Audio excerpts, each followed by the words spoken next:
ಹೇಳ್ತೀನಿ. ಗೊರಕೆ ಹೊಡೆಯೋದು ನಾರ್ಮಲ್ ಅಲ್ಲ, ಅದು ತುಂಬ ಸರಿ ಉಸಿರು ಹೋಗೋ ಜಾಗದಲ್ಲಿ ಎಲ್ಲೋ ಅಡಚಣೆ ಆಗ್ತಾ ಇದೆ ಅಂತ.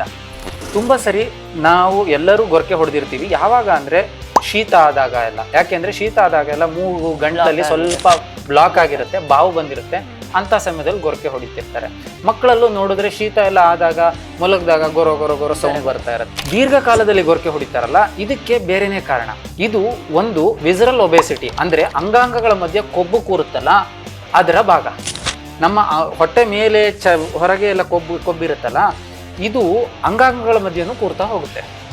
ಈ ಅಂಗಾಂಗಗಳ ಮಧ್ಯೆ ಕೊಬ್ಬು ಕೂರೋದರ ಒಂದು ಭಾಗ ನಾಲ್ಗೆಯ ಹಿಂಭಾಗದಲ್ಲಿ ಕೊಬ್ಬು ಕೂರುತ್ತೆ. ಸೊ ಈ ನಾಲ್ಗೆ ಹಿಂಭಾಗದಲ್ಲಿ ಕೊಬ್ಬು ಕೂತಾಗ ಉಸಿರು ಹೋಗೋ ಜಾಗ ಇದೆಯಲ್ಲ, ಅದೇ ಸ್ವಲ್ಪ ಸಣ್ಣಗಿರುತ್ತೆ. ಇದು ನಿದ್ದೆ ಮಾಡಬೇಕಾದ್ರೆ ಓವರ್ ಆಲ್ ಆಗಿ ನಮ್ಮ ಮಸಲ್ಸಿಗೆಲ್ಲ ಶಕ್ತಿ ಕಳ್ಕೊಂತೀವಲ್ವಾ, ಆವಾಗ ನಾಲ್ಗೆಯಲ್ಲಿ ಕೊಬ್ಬಿನಾಂಶ, ಹಿಂಭಾಗದಲ್ಲಿ ಕೊಬ್ಬಿನಾಂಶ ಜಾಸ್ತಿ ಇದ್ರೆ ಅದು ಹಿಂದೆ ಬಿದ್ದಾಗ ಉಸಿರು ತಗೊಳ್ಳೋ ಜಾಗ ಸಣ್ಣದಾಗ್ತಾ ಹೋಗುತ್ತೆ.